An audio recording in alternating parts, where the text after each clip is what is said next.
بسم الله الرحمن الرحيم. الحمد لله رب العالمين، والصلاة والسلام على المبعوث رحمة للعالمين سيدنا محمد وعلى آله وصحبه والتابعين لهم بإحسان إلى يوم الدين. أما بعد، أهلا بكم مشاهدي الكرام في حلقة من حلقات مظاهر التيسير في فقه الإمام أبي حنيفة. وقد سبق لنا أن تحدثنا عن هذا الإمام العظيم، واليوم إن شاء الله سبحانه وتعالى نتحدث عن مظهر من مظاهر التيسير في العبادة عند الإمام أبي حنيفة، فتابعونا.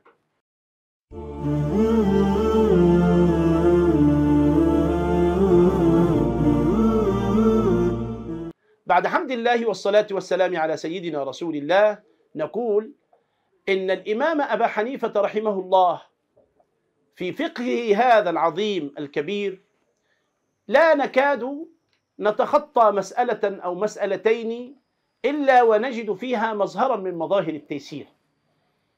ومن مظاهر التيسير عند الإمام أبي حنيفة في الطهارة أن الإمام أبا حنيفة رحمه الله يجيز للإنسان المسلم الذي أتت على ثوبه نجاسة أن يزيل النجاسة بأي شيء مائع، بأي شيء يطهر ويغسل هذا الثوب.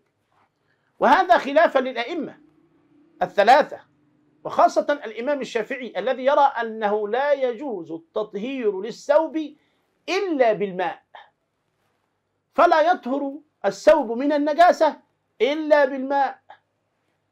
فلو أتيت بخل أو ماء ورد أو زهر وتزيل به هذه النجاسة، يقول الإمام الشافعي رحمه الله إن النجاسة لم تطهر إلى الآن. لماذا يا إمام؟ قال لأنك لم تستعمل الماء.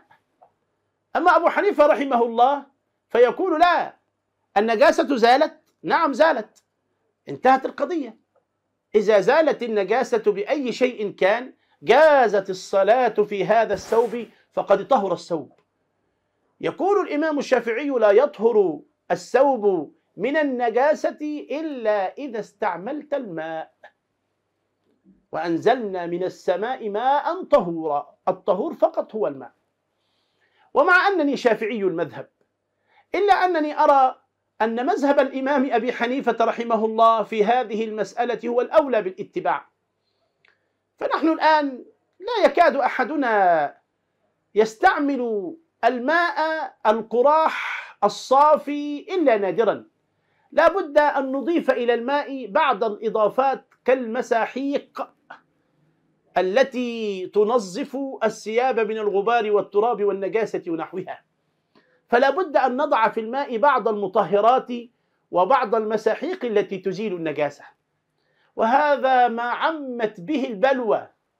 كل الناس الآن في العالم لا يستعملون الماء فقط، وإنما يستعملون شيئا مضافا إلى الماء، وربما يستعملون شيئا بخلاف الماء أصلا.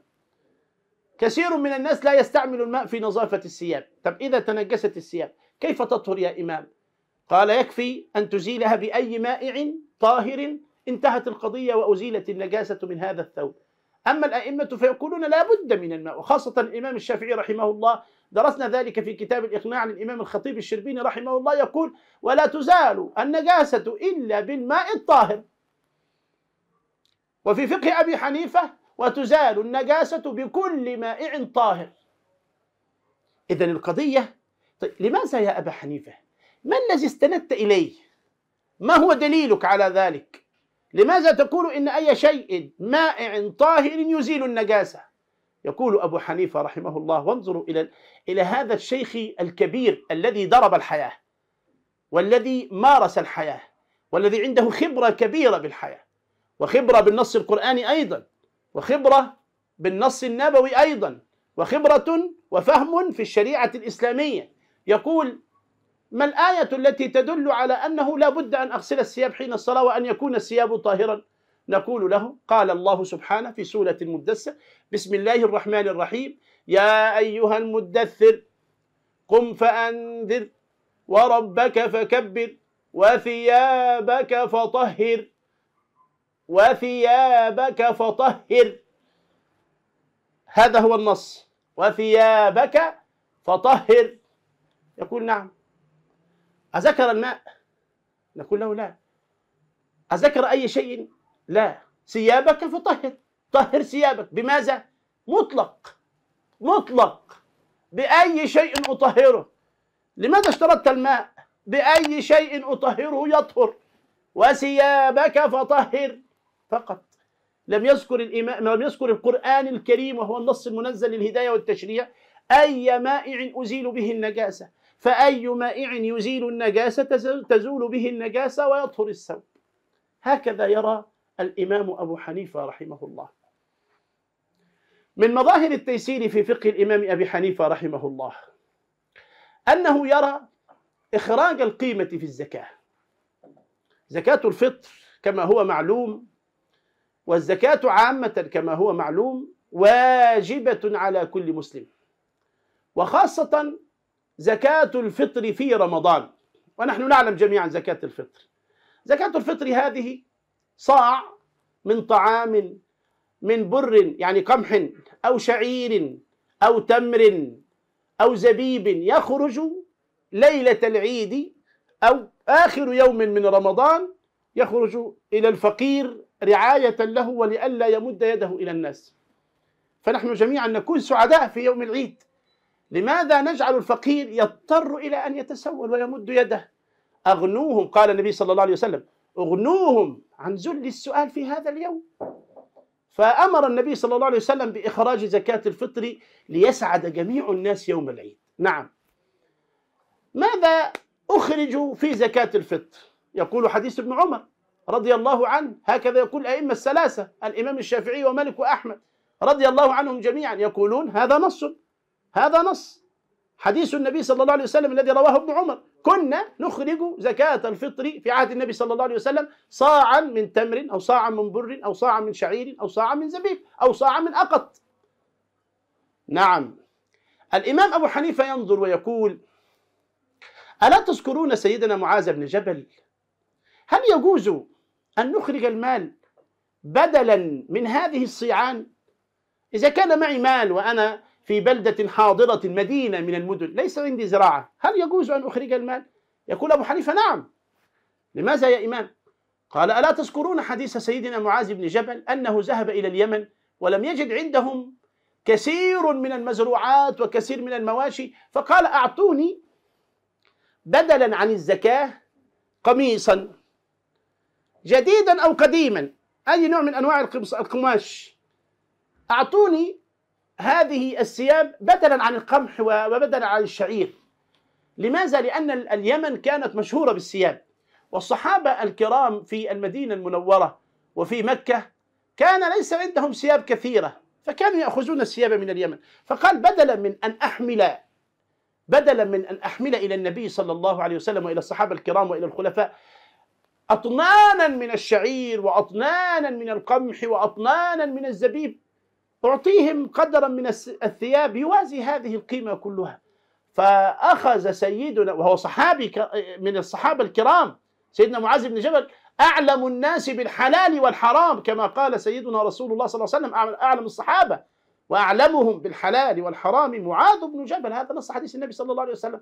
كان معاذ بن جبل يأخذ هذه الثياب، أقصد، إلى المدينة المنورة بديلا عن القمح والشعير والبر والزبيب إلى آخره. قال أبو حنيفة: ولماذا نترك هذا الأصل؟